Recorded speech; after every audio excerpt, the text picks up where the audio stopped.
Shalom, shalom, shalom. Selamat pagi, terpujilah Tuhan. Di pagi yang cerah ini kita patut bersyukur sebab dalam anugerahnya yang besar Dia telah memberikan kita satu hari lagi, tepat di hari Kamis tanggal 6 Mei tahun 2021.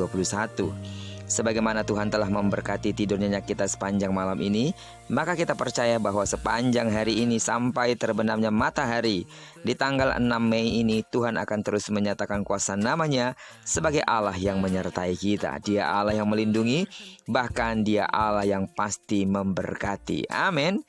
Saat ini sebelum kita lebih jauh melakukan aktivitas hari ini, mari kita sama-sama kembali meneduhkan hati kita untuk merenungkan firman Tuhan yang akan menjadi pedoman dan pelita hidup kita dalam menjalani hari-hari kita secara khusus hari ini. Perenungan kita akan tetap kita ambil dari pembacaan 27 hari bersama kitab Imamat. Dan hari ini kita telah masuk di hari yang kelima. Itu artinya kita akan membaca kitab Imamat pasalnya yang kelima, ayat yang pertama sampai dengan ayat yang ke-19. Kesetiaan saudara dalam mengikuti pembacaan Alkitab satu hari satu pasal ini akan membuat Anda semakin memahami dan mengenal Allah dengan benar. Amin. Baiklah, sebagai pengantar renungan kita hari ini, saya akan coba bacakan untuk kita ayatnya yang kelima sampai dengan ayatnya yang keenam. Jadi apabila ia bersalah dalam salah satu perkara itu, haruslah ia mengakui dosa yang telah diperbuatnya itu, dan haruslah ia mempersembahkan kepada Tuhan sebagai tebusan salah karena dosa itu seekor betina dari domba atau kambing, menjadi korban penghapus dosa. Dengan demikian, imam mengadakan pendamaian bagi orang itu karena dosanya. Saudara, sangat rumit melakukan penebusan dosa pada zaman perjanjian lama.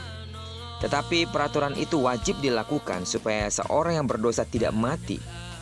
Jika kita bandingkan dengan zaman sekarang, kalau Anda berdosa, apa yang akan Anda lakukan?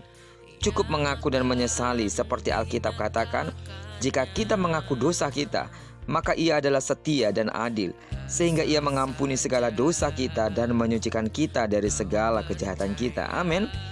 Kalau Anda mencermati perjalanan Yesus selama di bumi, maka Anda akan melihat bagaimana Yesus berkali-kali mengampuni orang berdosa.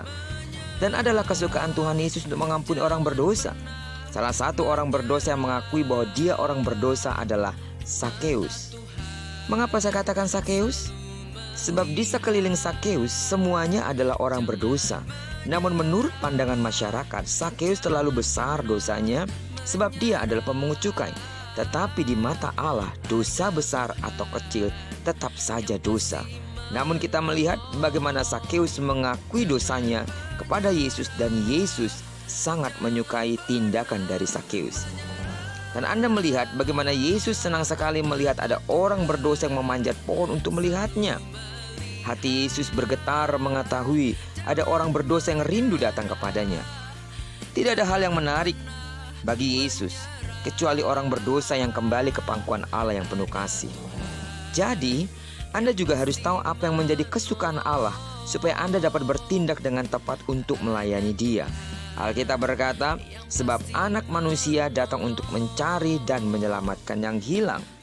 Dan Anda tahu, Yesus tidak meminta sepeser duit pun untuk memberikan pengampunan kepada Sakeus. Bayangkan kalau Yesus itu mata duitan, bisa berapa triliun kira-kira uang yang masuk kantongnya. Tetapi Dia adalah Allah yang tidak dapat disuap. Dia adalah Allah yang pemurah, yang memberikan pengampunan dengan secara gratis. Jadi sampai kini Allah memberikan dengan gratis pengampunannya, asal ada hati yang rindu dan hati yang bertobat, ditambah dengan pengakuan, maka pengampunan dosa menjadi miliknya. Amin. Kiranya perenungan ini mengingatkan kita kembali betapa kita harus bersyukur karena Yesus dengan penuh kasih menerima kita kapan saja saat kita meminta ampun kepadanya. Dan karena memang kasih-Nya yang begitu besar atas hidup kita, patutlah kita senantiasa berserah, bersyukur, dan belajar melayani Dia. Terpujilah nama Tuhan.